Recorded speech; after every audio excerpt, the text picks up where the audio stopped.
আসসালামু আলাইকুম ওয়া রাহমাতুল্লাহ।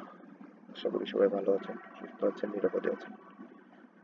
সবাইকে স্বাগত জানিয়ে শুরু করছি আজকের ভিডিওটি। আপনারা ইতিমধ্যে হয়তো জেনে গেছেন আজকে এনটিআরসিএ কর্তৃক একটা বিজ্ঞপ্তি প্রকাশ করা হয়েছে। আমরা মূলত সেই বিজ্ঞপ্তিতে কি আছে সে বিষয়ে আজকে তুলে ধরব। তো চলুন শুরু করা যাক।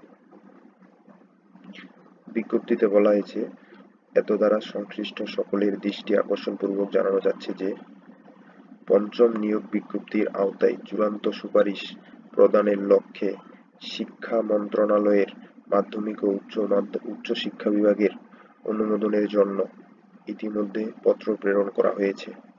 শিক্ষা মন্ত্রণালয় থেকে অনুমোদন পাওয়ার পর প্রাথমিকভাবে নির্বাচিত যে সকল প্রার্থী প্রয়োজনীয় সনদপত্র এনটিআরসিএ এর কার্যালয়ে জমা দিয়েছেন তাদের মধ্যে যোগ্য প্রার্থীদেরকে নিয়োগ সুপারিশ প্রদান করা হবে।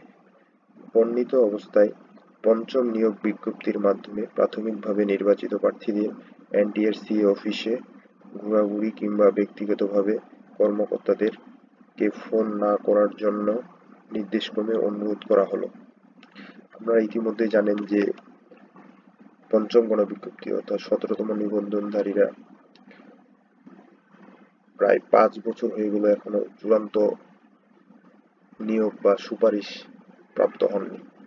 সেই জন্য অনেকেই আজকে বা গতকালকে সহ 2 দিন ধরে তারা এনটিআরসি অফিসের সামনে মানববন্ধন কর্মসূচি পালন করছে এবং অনেকেই দেশের সচিব বা সেখানে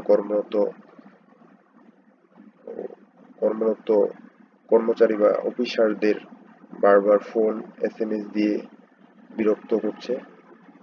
দ্যাটস ওয়াই তারা এটা ক্লারিফাই করছে যে যেন তারা বারবার ফোন বা এসএমএস না দেয়।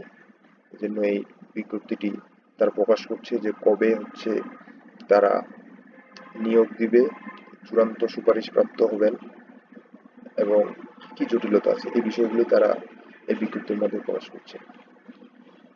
আশা করি ভিডিওটি আপনাদের ভালো লাগছে।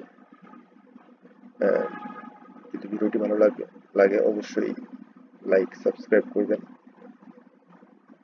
কোনো কিছু জানতে হলে বা জানানো ওর প্রয়োজন মনে করলে কমেন্ট বক্সে জানাবেন। সবাই ভালো থাকবেন, সুস্থ থাকবেন, নিরাপদে থাকবেন। আল্লাহ হাফিজ।